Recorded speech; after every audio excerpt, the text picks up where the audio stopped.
Bismillahirrahmanirrahim. Kenyataan yang pertama.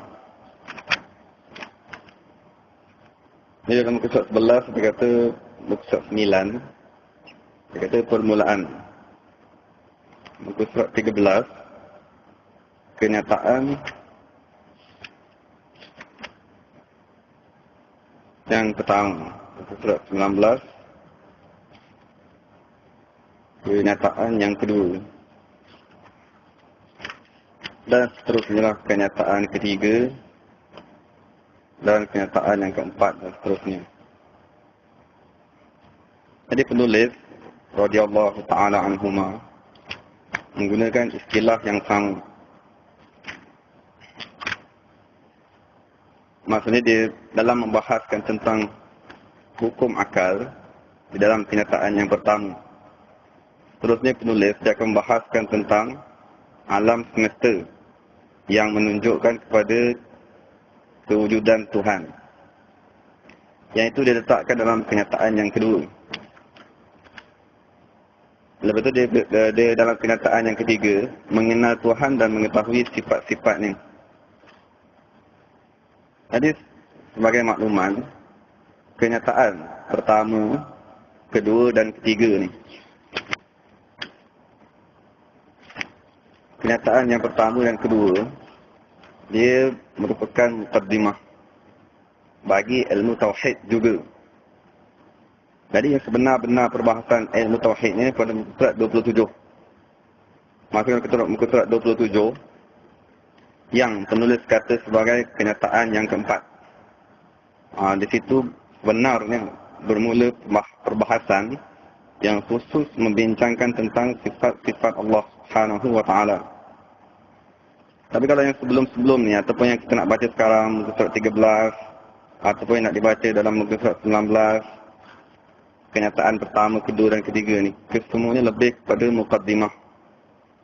Muqaddimah yang wajib dipelajari, yang wajib diketahui untuk menyempurnakan persediaan sebelum membahaskan secara khusus tentang sifat Allah.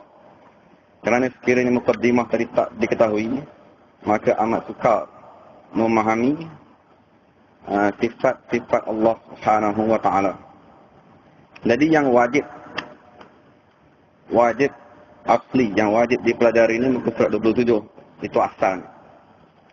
Tapi disebabkan muka surat 27 dan seterusnya tidak boleh difahami melainkan dengan beberapa muqaddimah, maka ulama kata kita wajib juga membahaskan tentang hukum akal dan wajib juga mengenali alam semesta dan membahaskan beberapa perbahasan yang lain sebagai muqaddimah. Ini samalah seperti apabila kita ingin berwudu, yang diwajibkan ialah berwudu. Tapi disebabkan berwudu memerlukan kepada air, maka hukum mencari air wajib. Hukum membeli air wajib. Walaupun pada asalnya membeli air, mencari air bukanlah perkara yang wajib. Samalah dengan perbahasan di dalam surat 13. Perbahasan yang dipanggil kenyataan yang pertama. Jadi kalau di dalam kitab-kitab yang lain, dia tak kata sebagai kenyataan. Bahkan dia kata sebagai muqaddimah ataupun pendahuluan-pendahuluan sebelum masuk kepada perbahasan yang asal di muka surat 27. Jadi dalam muka surat 13, kenyataan yang pertama dipanggil sebagai hukum akal. Jadi kita baca dahulu kitab tersebut. Sesungguhnya tiap-tiap seseorang yang hendak mengenal Allah Subhanahu wa ta'ala dan mengetahui sifat-sifat Allah Subhanahu wa ta'ala, maka wajiblah terlebih dahulu ia mengetahui akan hukum akal dan bahagian-bahagian hukum akal. Jadi wajib di sini dipanggil sebagai wajib far'i ataupun di bawah kaedah ma la yatimul wajib illa bihi fahuwa wajib.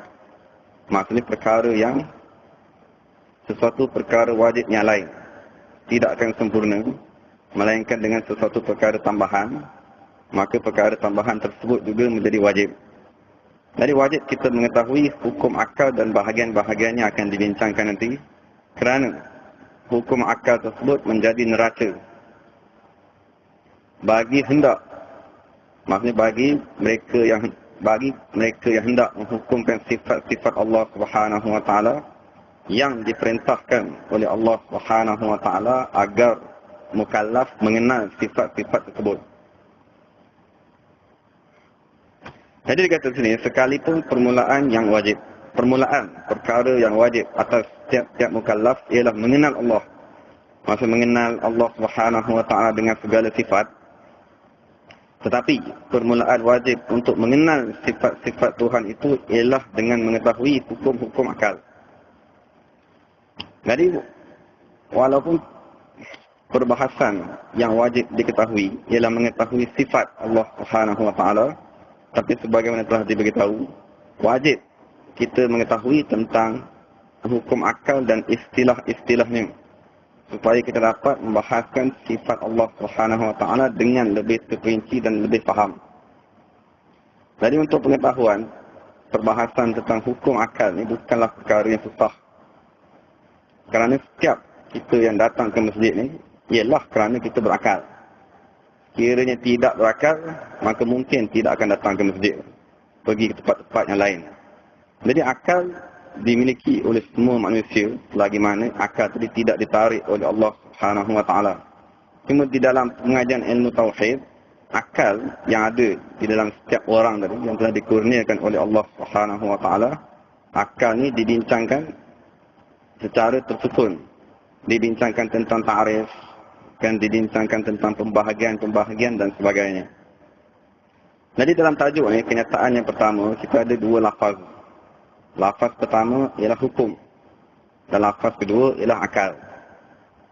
Jadi sebagai pengetahuan, kedua-dua lafaz ini, lafaz hukum dan lafaz akal, kedua-duanya ialah lafaz yang dipinjam daripada bahasa Arab. Lafaz hukum ialah kata terbitan bagi kata kerja hakama, yahkumu, hukman. Jadi hukum ni adalah lafaz yang asal daripada bahasa Arab, dipinjam, dimasukkan ke dalam bahasa Melayu. Begitu juga dengan lafaz akal. Lafaz akal ni adalah lafaz yang berasal daripada Arab, aqala yaqilu aqlan. Iaitu kata terbitan dia yang diasalkan daripada bahasa Arab. Jadi kita dah selalu menggunakan lafaz hukum dan kita dah selalu juga menggunakan lafaz akal. Jadi ulama radhiyallahu ta'ala anhum, mereka membahaskan apakah makna hukum, dan mereka juga membahaskan apakah makna akal. Jadi hukum, sebagaimana dibincangkan di dalam sifat-sifat yang lain, dalam buku yang kita nak baca ni, dia tak membincangkan apakah makna hukum. Dia terus masuk kepada pembahagian hukum-hukum akal. Jadi sebagai pengetahuan tambahan, pengetahuan am, maka ulama radhiyallahu ta'ala anhum mentafsirkan hukum sebagai menetapkan satu perkara kepada satu perkara yang lain, ataupun menafikan perkara tersebut. Dalam bahasa Arab dia panggil isbatu amrin li amrin atau nafyuhu anhu. Maksudnya kita mensabitkan sesuatu perkara pertama dengan satu perkara yang lain, ataupun kita menafikan perkara pertama daripada perkara yang kedua. Itu dipanggil hukum. Jadi apabila kita membincangkan tentang hukum, hukum dia memerlukan kepada 4 rukun. Maksud bila kita membincangkan tentang hukum, maksud bila kita saya mengeluarkan satu hukum, ataupun Allah Subhanahu wa taala menyatakan satu hukum, ataupun dia menyatakan satu hukum, maka hukum tersebut mesti mempunyai 4 rukun. Dan hukum ni dalam bahasa yang lain ataupun dalam istilah yang lain samalah dipanggil sebagai fakta, ataupun samalah hukum ni dipanggil sebagai satu kenyataan. Hukum, kenyataan, ataupun lebih tepat dipanggil sebagai ketetapan. Jadi untuk mewujudkan sesuatu hukum, kita perlu kepada 4 rukun. Pertama, ulama memanggilnya sebagai muqaddimah, atau yang ulama memanggilnya sebagai maudu', ataupun dalam bahasa lain dipanggil sebagai subjek. Subjek, perkara yang nak dibincangkan. Di dalam ilmu bahasa Arab dipanggil, ataupun ilmu bahasa Arab dipanggil sebagai al-musnad ilaih. Di dalam mantik dipanggil sebagai maudu'an. Jadi dia perlu kepada 4 perkara. Pertama, dipanggil sebagai maudu'. Maksudnya perkara pertama yang nak dibincangkan. Kedua dipanggil sebagai mahmulun. Pada dalam bahasa lain dipanggil sebagai musnad. Ataupun dalam bahasa lain dipanggil sebagai predikat, pencerita, yang menceritakan. Lepas tu kedua dipanggil ketiga, dipanggil hubungan. Dalam Islam mantik dipanggil sebagai an-nisbah. An-nisbah tu baina bain. hubungan antara pertama dengan kedua. Lepas itu setelah ada perkara pertama, setelah ada perkara kedua, selepas tu ada hubungan, kita dah hubungkan perkara pertama dengan perkara kedua. Lepas itu yang keempat, barulah dia ada al-iqa' ataupun al-intizam. Sama ada kita mensabitkan ataupun kita menafikan. Jadi dia ada, ini dipanggil sebagai hukum lah. Menjatuhkan hukum di akhir sekali. Sama ada kita menyatakan ya ataupun tidak. Bila dah ada 4 perkara ni, subjek, predikatnya, hubungan. Nisbah ni dipanggil sebagai hubungan. Keempat ni sebagai menjatuhkan hukum. Al-iqa'. Bila dah ada 4 perkara ni, barulah kenyataan yang dibuat dipanggil sebagai hukum. Jadi contoh macam ni. Maksudnya kenyataan yang pertama ni dipanggil, contoh kita kata air. Air dipanggil sebagai subjek ataupun dipanggil sebagai maudhu. Lepas tu, ini pemahaman pertama manusia. Dan manusia memahami air. Manusia memahami air, pemahaman tentang air dipanggil sebagai tasawwur. Manusia semata-mata memahami air, itu dalam istilah dipanggil sebagai tasawwur.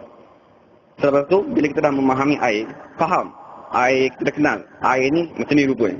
Hakikat air pun kita dah tahu. Maka setelah tu, kita mendapat maklumat yang kedua. Contohnya kita kata, jernih. Maksudnya di dalam keadaan yang lain. Kita mendapat maklumat yang lain. Contohnya jernih. Dan besok lagi kita dapat lagi satu maklumat yang lain. Panas. Besok kita dapat lagi satu maklumat yang lain. Sejuk. Jadi sekarang ni manusia ni mempunyai beberapa maklumat. Dia mempunyai tasawur. Tasawur tentang hakikat air. Dia mengetahui tentang hakikat panas. Dia mengetahui tentang hakikat sejuk.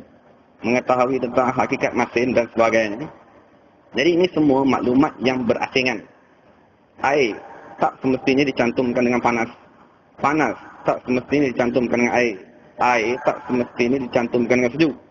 Sejuk tak semestinya dicantumkan dengan air. Jadi ini semua maklumat-maklumat yang manusia dapat sehari-harian melalui kehidupan dia. Dan setiap maklumat ni secara khusus berasingan ni dipanggil sebagai tasawur. Jadi bila masuk manusia ni ada maklumat pertama. Contohnya dia kata air. Jadi air ni disambungkan dengan jernih. Asalnya air kita boleh hukumkan dengan pelbagai hukum. Kita boleh kata air panas. Kita boleh kata air sejuk. Tapi sekarang dia menyambungkan. Dia kata saya nak menyambungkan antara maklumat pertama saya, iaitu air. Saya sambungkan dia dengan perkataan jernih. Saya sambungkan dengan maklumat kedua yang ada di dalam diri saya, iaitu jernih. Sambung tu. Sambung ni dipanggil rukun yang kedua. Ataupun dipanggil sebagai nisbah. Maksudnya kita menghubungkan antara maklumat pertama yang ada dalam kepala kita, iaitu air. Kita sambungkan dengan jernih. Iaitu maklumat kedua yang kita dapat juga dalam masa-masa yang lain.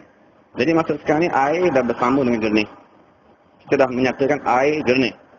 Okay, bila kita dah ada maklumat pertama, dipanggil sebagai maudhu' ataupun subjek. Lepas tu kita dah ada cerita dia. Maksudnya air kita dah sambungkan dengan satu cerita, iaitu jernih. Kita dah sambung maklumat pertama, maklumat kedua dan sambungan tu. Bila kita dah sambung, barulah ulama kata kita menghukum. Air jernih ni, ya ke atau tidak? Sekiranya ya, maka kita kata air itu jernih. Itu kenyataan yang positif. Maksudnya kita menghukumkan ya, bahawa air tersebut jernih. Itu rukun yang keempat. Ataupun kita nafikan, kita kata air tidak jernih. Maksudnya kita hukumkan dengan hukum yang negatif. Jadi bila dah ada 4, kita dah ada tasawur tentang air. Kita dah ada tasawur tentang jernih. Kita dah sambungkan. Kita dah sambungkan dua-dua tu. Air kita dah sambungkan dengan jernih. Sambung ni dipanggil sebagai nisbah. Bila kita dah sambung, sama ada kita nafikan ataupun kita iakan. Bila dah ada empat perkara ni, maka ulama kata itulah yang dipanggil sebagai hukum. Maksud sekarang ni kita menghukum bahawa air itu jernih. Ataupun kita menghukum air ini panas. Jadi itu benda yang kita cakap setiap hari. Kita setiap hari kata air hujan, langit mendung, sebagainya, masjid besar, masjid bulat. Itu semua dipanggil sebagai hukum. Maksud dari istilah ulama, kesemua kenyataan-kenyataan yang kita buat tu, apabila cukup 4 syarat, maka dia dipanggil sebagai hukum. Itulah makna hukum di sini. Dalam muka surat 13 tu, bila penulis menyatakan hukum akal, maka yang dimaksudkan dengan hukum ialah kita menyandarkan maklumat pertama dengan maklumat yang kedua, lalu kita hukum sama ada perkara tersebut ya ataupun tidak. Okay, jadi sekarang kita dah faham bahawa sesungguhnya hukum yang dimaksudkan dengan hukum di sini dia memerlukan kepada 4 rukun.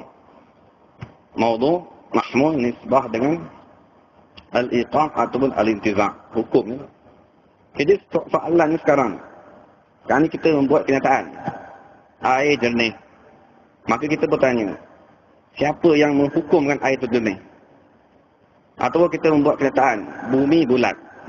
Maka kita tanya, siapa yang menghukum bumi itu bulat? Maksudnya daripada mana kita dapat hukum tersebut?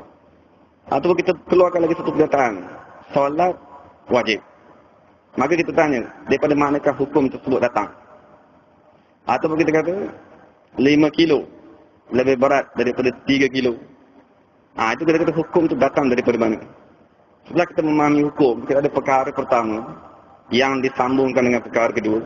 Lepas itu sama ada kita kata ya ataupun tidak. Kita sabitkan ya, solat itu wajib. Adapun solat duha tidak wajib. Bila kita dah sambung-sambung tu kita tanya balik, siapakah yang menyambung tadi? Yang tukang membuat kenyataan itu siapa? Jadi ulama kata yang kesemua kenyataan ataupun kesemua pengetahuan maklumat ataupun semua hukum pengetahuan maklumat yang ada di dalam kotak fikiran manusia, ulama kata semua fakta-fakta tersebut dipanggil hukum. Dan kesemua hukum tersebut dia ada 3 saja yang menghukumkan. Maksudnya bila kita kata solat zuhur wajib, maksudnya kita tanya siapakah yang menyambungkan antara solat zuhur yang sambungkan dengan wajib siapa? Yang menyambungkan solat zuhur sambung kepada wajib dan menghukumkan ia, siapa dia? Maka dipanggil syarak. Maka bila syarak yang menyambungkan solat zuhur disambungkan kepada wajib, maka ini dipanggil hukum syarak. Sambungan dua perkara yang dibuat oleh syarak, maka dipanggil hukum syarak. Solat duha sunat, siapa yang sambungkan jadi sunat ni? Yang menyambungkan jadi sunat dan menghukumkan jadi sunat ialah syarak, maka dipanggil hukum syarak. Bumi bulat, kan? Maka kita nampak bumi ialah satu benda yang bulat. Maka kita tanya, yang siapakah yang menghukum? Maksudnya hukum yang menyambungkan bumi itu bulat itu siapa? Itu dipanggil apa yang dilihat oleh manusia. Macam tu kita kata api panas. Maksudnya kita menghukumkan api, kita sambungkan kepada panas. Jadi kita kata siapakah yang mengatakan api itu panas? Maka ulama kata yang menghukumkan api itu panas ialah kebiasaan. Maksudnya semenjak awak kecil, tiap-tiap hari awak jumpa api, awak rasa panas. Besok jumpa lagi api, panas. Besok jumpa lagi api, panas. Jumpa lagi api, panas. Maka yang memberi maklumat kepada kita bahawa api itu panas ialah kebiasaan. Maksudnya kekerapan berulang. Maka dihukumkan api panas tu. Api subjek pertama, panas tu yang predikat tu. Api dihukumkan panas, penghukum tu ialah adat kebiasaan harian manusia. Maka itu dipanggil hukum adat. Sama lah macam benda-benda yang lain. Ataupun sekarang kita bincang. Macam contoh yang sekarang kita nak baca. Allah Subhanahu wa ta'ala. Atau jangan bincang Allah. 5 kilogram.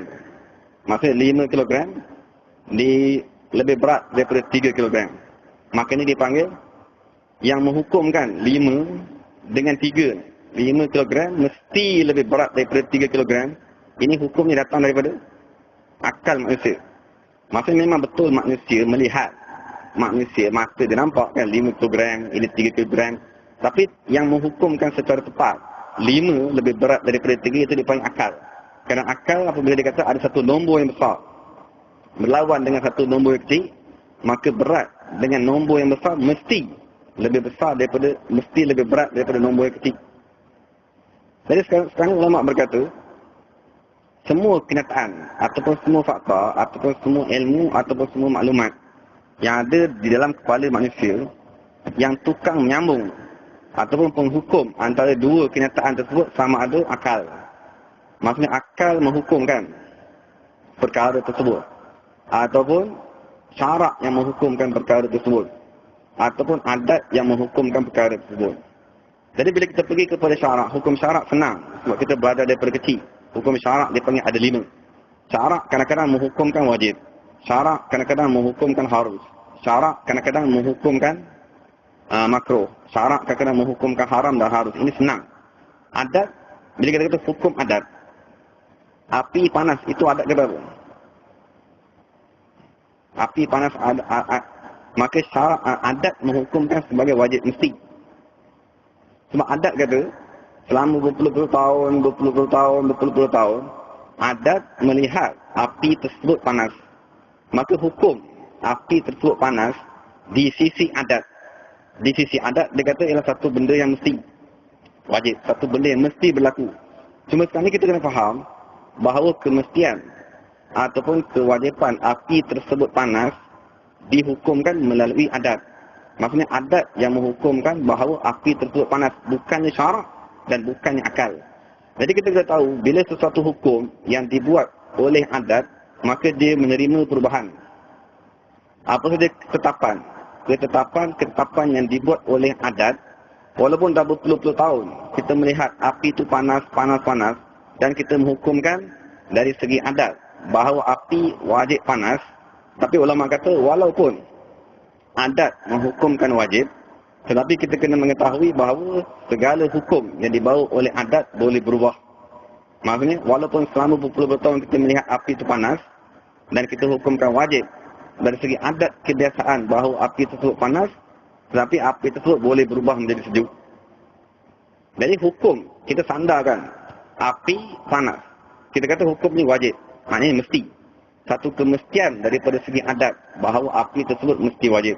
Tapi ulama kata walaupun dia satu kemestian, tetapi kerana kemestian tersebut dibawa oleh adat, maka kemestian tersebut boleh berubah. Maka wujud api yang sejuk, sebagaimana berlaku pada Nabi Ibrahim AS.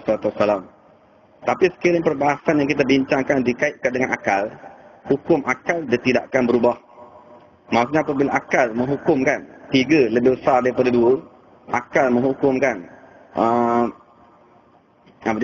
bulatan yang lebih besar ataupun 5 kg lebih berat daripada 3 kg, maka hukum tersebut tidak akan berubah sampai bila-bila.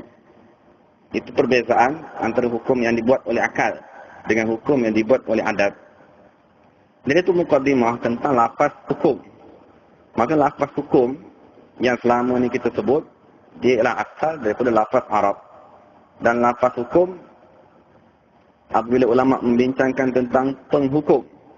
Penghukum dalam bahasa Melayu kita panggil sebagai hakim. Hakim mahkamah tu, maksudnya tukang hukum. Jadi sekarang ni dalam bahasa Arab, bila kita membincangkan tentang hukum sama ada hukum, kenyataan, maklumat yang ada di dalam pemikiran manusia, maka yang menghukum tadi sama ada akal, ataupun yang menghukumkan tadi sama ada adat, kebiasaan yang dilihat oleh manusia melihat, kan? Ataupun yang menghukumkan tadi ialah syarak. Maka oleh sebab itu bila kita membincangkan tentang hukum akan dibahagikan kepada 3. Sama ada hukum, tadi dia panggil hukum akal, iaitu ketetapan yang dibuat oleh akal pemikiran manusia. Contohnya akal pemikiran manusia berkata, sesuatu yang bergerak, mesti ada penggerak. Akal manusia menetapkan ketetapan, sesuatu yang dicipta, mesti ada pencipta. Akal manusia menetapkan ketetapan apa dia? Objek yang lebih besar tidak boleh masuk ke dalam objek yang lebih kecil. Itu semua ketetapan akal, bukan ketetapan adat. Bila ketetapan itu datang daripada akal, maka ulama kata dia tidak akan berubah sampai bila. Kalau macam hari ini kita tengok, objek yang lebih besar tidak akan boleh masuk ke dalam objek yang lebih kecil sampai kiamat boleh macam itu. Dan sampai bila-bila boleh macam itu. Tapi sekiranya hukum tersebut datang daripada adat, kebiasaan, maka dia boleh berubah. Maksudnya apa saja kebiasaan di sekeliling yang kita dapat. Ubat ini menyembuhkan, ubat ini tidak menyembuhkan, racun ini membawa mati, apa sebagainya. Itu semua dipanggil ketetapan adat. Maksudnya kita kata, tiap-tiap hari kita lihat dia makan racun. Maka kita melihat manusia. A makan racun ni mati, B makan racun ni mati, C makan racun ni mati. Daripada 20 tahun, beratus-ratus tahun, maka kita tu hukumkan, racun ni kebiasaannya boleh membunuh. Tapi walaupun kebiasaannya boleh membunuh, kita takkan boleh menghukumkan 100% racun ini akan bunuh, tak boleh. Sebab pemahaman yang kita dapat atau hukum yang kita dapat racun ini membunuh ialah hukum yang kita dapat daripada adat, kebiasaan. Maka ulama kata hukum adat dia tidak akan jazam ataupun dia tidak akan pasti 100%, bahkan dia boleh berubah. Dan hukum yang terakhir yang kita bincangkan adalah hukum syarak. Hukum yang datang daripada Allah Subhanahu wa taala yang berkait dengan perbuatan mukallaf. Jadi setelah kita bincangkan tentang lafaz hukum, itu makna hukum lah. Jadi kita ingat bahawa lafaz hukum berasal daripada lafaz Arab. Yang mana apabila kita nak mewujudkan sesuatu hukum, kita perlu kepada 4 rukun. Perkara pertama, perkara kedua, sambungan. Sambungan antara 2 perkara tersebut dan kita menjatuhkan hukuman sama ada ya ataupun tidak. Jadi sekarang ni perkara kedua yang nak dibincangkan ialah al-aqlu. Lafaz akal. Jadi lafaz akal ni adalah lafaz yang datang di dalam Al-Quran. Dan datang dalam hadis-hadis Nabi Muhammad SAW. Dan kita ada begitu banyak sekali lafaz lah. Atau ada beberapa lafaz yang digunakan di dalam Al-Quran. Maksudnya Al-Quran ataupun daripada hadis-hadis Nabi Muhammad SAW, akal tadi, dia datang dengan berbagai nama seperti al-lub. Lub ni maksudnya pati. Akal, dia dipanggil sebagai pati. Dan di tempat-tempat yang lain, dia dipanggil sebagai qalub. Qalub. Kan? Sebab dia tadi berubah-ubah. Dalam tempat yang lain, dia dipanggil sebagai hijar. Maksudnya kerana dia tadi adalah sumber untuk mengeluarkan hujah. Ataupun dia dipanggil sebagai al-hijr. Kerana dia tadi menghalang. Akal juga terkadang dipanggil sebagai an-nuha. Kerana dia ialah penghujung tempat kecerdikan, penghujung tempat makrifat dan sebagainya. Jadi bila membahaskan tentang akal, saya bacalah beberapa fakta yang diberikan oleh ulama radhiyallahu ta'ala anhum dan beberapa perkara penting yang amat penting yang perlu kita ketahui. Maka ulama ahli sunnah radhiyallahu ta'ala anhum menghukumkan bahawa akal ialah satu makhluk. Makhluk yang diciptakan oleh Allah Subhanahu wa taala. Walaupun kita tak pernah nampak, kan, seperti mana kita nampak periuk, kita nampak cawan, ataupun nampak air, ataupun nampak masjid, walaupun kita tak boleh pegang, walaupun kita tak boleh rasa, tetapi ulama menghukumkan akal sebagai kain mawjud, satu benda yang wujud. Seperti benda-benda wujud lain yang kita tak nampak. Jadi walaupun kita tak pernah melihat akal, tapi kita kena i'tiqad bahawa akal tersebut wujud dan diciptakan oleh Allah dan dia ialah makhluk Allah Subhanahu wa taala. Jadi pertama ulama kata akal tersebut bukanlah satu benda yang qadim. Maksudnya akal ialah makhluk, maka dia mempunyai awal. Dan satu lagi masalah ni, akal tadi dia wujud, maka akal tersebut tidak dihukumkan sebagai ma'lum. Ma'lum ni maksudnya benda yang tidak wujud. Tapi itu perkara kedua yang selalu dibincangkan oleh ulama ialah tempat. Tempat duduknya akal manusia. Jadi ulama radhiyallahu ta'ala anhum mereka berselisih pendapat. Sebahagian daripada mereka berkata akal manusia berada di otak. Kerana otak ialah tempat deria. Dan pendapat tersebut dinyatakan oleh Imam Abu Hanifah radhiyallahu ta'ala anhu dan beberapa ulama yang lain. Itu pendapat pertama. Pendapat yang menyatakan bahawa sesungguhnya akal manusia berada di otak. Pendapat kedua yang disebut oleh Imam Syafi'i radhiyallahu ta'ala anhu dan disebut oleh ulama-ulama yang lain. Maksudnya ulama-ulama ilmu kalam, mereka mengatakan bahawa akal manusia tempatnya ialah al-qalb. Dan qalb yang dimaksudkan di sini ialah jantung. Jantung manusia itu dipanggil sebagai qalb. Kita Melayu, kita terjemah sebagai hati. Kan? Qalb itu kita terjemah sebagai hati. Tapi yang dimaksudkan dengan qalb di dalam Al-Quran, ataupun di dalam hadis-hadis yang lain, ataupun di mana-mana di dalam bahasa Arab, qalb dimaksudkan dengan jantung. Maksudnya, udun, sanobariyun. Maksudnya satu anggota yang Allah ciptakan berbentuk bulat. Seperti telur. Jadi sekarang ni Allah Subhanahu wa taala berfirman, maksudnya dalil yang ulama radhiyallahu taala anhum menyatakan bahawa akal manusia duduknya di sini jantung. Itu pendapat kedua. Maksudnya pendapat pertama mereka kata akal duduk di otak. Semua ni yang berpendapat ni adalah ulama Islam. Mereka membaca Allah Subhanahu wa taala berfirman, "Afalam tasiru fil ardi fatakuna lahum qulubun ya'qiluna biha." Maksudnya Allah berkata, tidakkah mereka berjalan di bumi? Maka dengan sebab itu mereka mempunyai hati. Hati-hati. Allah sebut dalam Quran, fatakun lahum qulubun yaqiluna biha.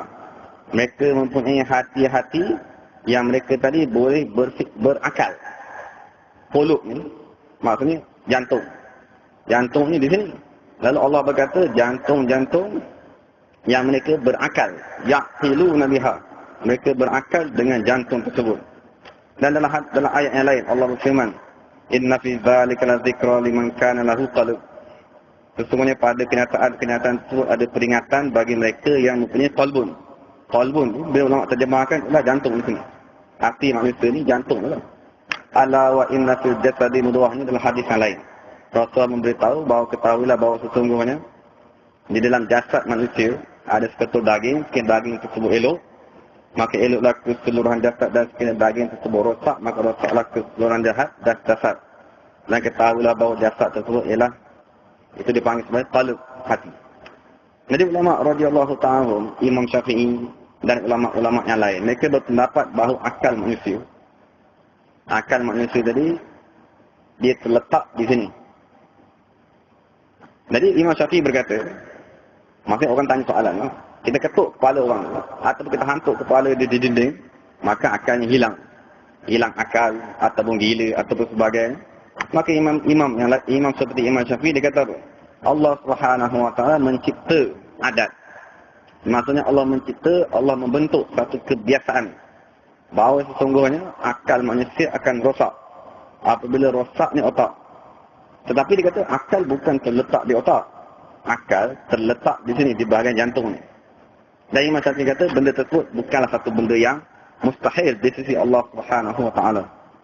Itu pendapat yang kedua. Sebab pertama dia kata di otak. Pendapat kedua dia kata di jantung. Maksud Imam Syafi'i dan sebagainya.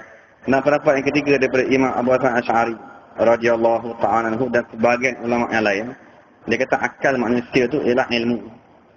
Maksudnya akal manusia ni ialah akal, lafaz akal dengan lafaz ilmu itu dua benda yang sama pada manusia. Maksudnya manusia Allah ciptakan ilmu pada manusia, bermakna ilmu tersebut ialah akal. Jadi dia tak berbincang kalau ilmu tersebut sebagai satu sifat yang bertempat. Dia kata ilmu tersebut, akal tadi ialah ilmu. Kemudian adalah beberapa pendapat yang lain. Jadi sekarang ni ada dua pendapat dan kita hari ni tu semenjak daripada dahulu dan sampai sekarang, masa kita mungkin belajar dan kita mengetahui bahawa akal manusia duduk di otak.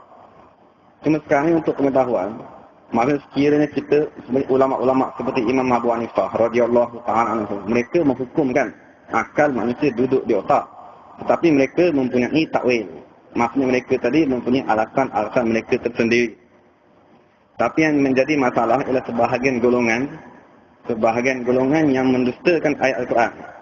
Sebab ayat Al-Quran sebagai contoh ayat yang lain, Allah berfirman, innaha la ta'mal absar walakin ta'mal qulubul lati fis sudur. Maksudnya Allah kata sesungguhnya manusia tersebut tidaklah buta biji mata dia, tetapi mereka tadi buta hati-hati yang berada di dalam dada. Walakin ta'mal qulubul lati fis sudur, tetapi mereka sebenarnya buta hati yang berada di dalam dada. Jadi sekarang ulama berkata, ayat Al-Quran menyatakan dengan jelas bahawa qalb, hati ataupun akal manusia tadi, Allah Subhanahu wa taala ciptakan di dalam dada. Jadi maksudnya tempatnya itu di jantung di sini. Walaupun sekarang ni kita mempelajari tempatnya di otak, kita cabut orak dulu, tak rosak sebagainya, struk dan sebagainya. Tapi ulama tetap berpegang dengan ayat Al-Quran yang menyatakan bahawa qalb, maksudnya yang berfikir, manusia berkawalan fikiran, yang perasaan dan sebagainya, hati manusia yang mengawal diri, emosi sebagainya, kesemuanya duduk di hati. Walaupun kajian-kajian yang mengatakan adanya di otak. Cuma itu tak ada masalah. Yang masalahnya mereka yang mendustakan ayat Al-Quran. Mereka kata ayat Al-Quran salah. Sebab ayat Al-Quran berkata berada di dalam dada. Tapi kajian mereka zaman dahulu mengatakan berada di otak.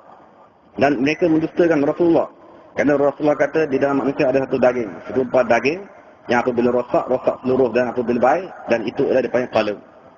Jadi itu sekarang sebahagian golongan mendustakan ayat Al-Quran. Kerana dia kata ayat Al-Quran salah, memberi kenyataan yang salah tentang kewujudan akal, tentang tempat kewujudan akal. Jadi sekarang ni kita nak pegang yang mana? Maksudnya kita nak kata akal ni duduknya di otak ke? Ataupun kita nak kata akal ni duduknya di dada. Maka sekarang ni kita nak mempercayai siapa dia? Kita nak mempercayai ayat Al-Quran ni ke? Ataupun kita nak mempercayai kajian-kajian manusia yang tak semestinya betul. Maka ulama-ulama seperti Imam Syafi'i radhiyallahu ta'ala anhu, mereka tetap berpegang dengan zahir ayat Al-Quran. Allah menyebut, walakin ta'mal qulub allati fis sudur. Bahawa sesungguhnya mereka tadi buta mata-mata hati mereka yang berada di dalam dada. Jadi masalah sekarang ni mereka-mereka yang mendustakan ayat-ayat Allah Subhanahu wa taala. Allah berfirman dalam ayat yang lain, bal kazzabu bima lam yuhitu bi ilmihi wa lam ya'tihim ta'wiluhu. Maksud mereka mendustakan. Mereka kata ayat Al-Quran salah, menyatakan akal duduk di tempat yang salah. Allah kata mereka mendusta kerana mereka tidak mengetahui pengetahuan tersebut secara seluruhnya. Dan Allah berkata, kerana belum datang kepada mereka kenyataan yang sebenar. Jadi ulama-ulama radhiyallahu ta'ala anhum di hari ini, maksudnya melalui kajian-kajian sains yang moden, maksudnya ulama, bukan ulama lah, maksudnya semua beberapa ahli saintis yang mengkaji tentang jantung manusia, maka akhir sekali mereka dah mengetahui bahawa semua kawalan emosi manusia, kawalan tingkah laku manusia, kawalan perasaan dan kawalan akhlak manusia tadi semuanya datangnya daripada jantung. Itu kajian terbaru yang dibuat oleh ahli-ahli sains yang di sini ada beberapa kenyataan yang dibuat lah. Jadi sekarang ni maksudnya pendapat ataupun yang ahli-ahli sains ini mengatakan dia panggil sebagai akal yang keliru. Maksudnya hati ataupun jantung manusia yang ada di dalam dada, di situ ialah sebenarnya tempat yang mengawal emosi manusia. Dan tempat yang mengawal segala akhlak tingkah laku manusia itu sebenarnya datang daripada maksud kekufuran, keimanan, pemikiran manusia, keyakinan, kesemuanya sememangnya sebenar-benarnya tempatnya di jantung. Maksudnya kita sekarang ni hari ni kita memahami jantung manusia kerjanya mengepam darah. Maksud itu sajalah yang kebiasaannya kita tahu bahawa sesungguhnya jantung manusia kerjanya mengepam darah. Tapi kajian-kajian hari ni dia kata jantung manusia bukan saja kerjanya mengepam darah, bahkan jantung manusia tadi menghantar dia punya impuls. Maksudnya dia menghantar dia punya arahan-arahan ataupun dia tadi mewujudkan perasaan ataupun sebagainya terhadap manusia itu sendiri. Jadi dengan kajian hari ini, kajian yang menyatakan bahawa sesungguhnya jantung manusia adalah tempat utama yang mengawal emosi manusia, maka sekarang zahirlah makna daripada ayat-ayat Al-Quran. Zahirlah sebenar-benarnya makna daripada hadis yang mana Allah sebut bahawa sesungguhnya mereka tidak buta mata penglihatan, walakin ta'mal qulub. Tapi mereka tadi sebenarnya buta hati. Dan Allah kata dengan jelas bahawa hati tersebut berada di dalam dada. Maksudnya dada yang ada di dalam dada ni adalah jantung. Jantung ni di sini. Dan semua kajian hari ini maksudnya mereka mengkaji medan elektromagnet yang berada di jantung. Maksudnya jika dibandingkan dengan tempat-tempat yang lain, maksud mereka punya kajian, dia kata kajian medan elektromagnet yang datang daripada jantung manusia lebih kuat. 5,000 kali lebih kuat daripada yang datang daripada otak manusia. Dan di banyak kenyataan yang lain, contoh seperti dia kata, bunyi, maksudnya ada beberapa bunyi yang datang daripada jantung manusia. Setengah daripada kita menganggap bunyi tersebut ialah bunyi darah. Atau kita menganggap bunyi tersebut ialah bunyi jantung mengepam. Tapi pada hakikatnya mereka kata bunyi tersebut sebenarnya bukan datang daripada pergerakan darah.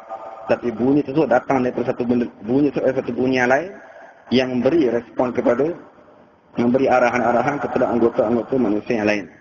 Dan itu kajian terbaru yang mengesahkan ataupun yang menyokong supaya kita tadi lebih memahami dan meyakini ayat-ayat Al-Quran lebih daripada apa saja maklumat yang diketahui oleh manusia. Wallahu ta'ala alam. Nanti insyaAllah kita sambung saja dalam pengajian akan datang. Wa aqulu qawli hadza wa astaghfirullahal azim li wa lakum wa lisa'iril muslimin wal muslimat. Assalamualaikum warahmatullahi wabarakatuh. Allahu akbar, Allahu akbar.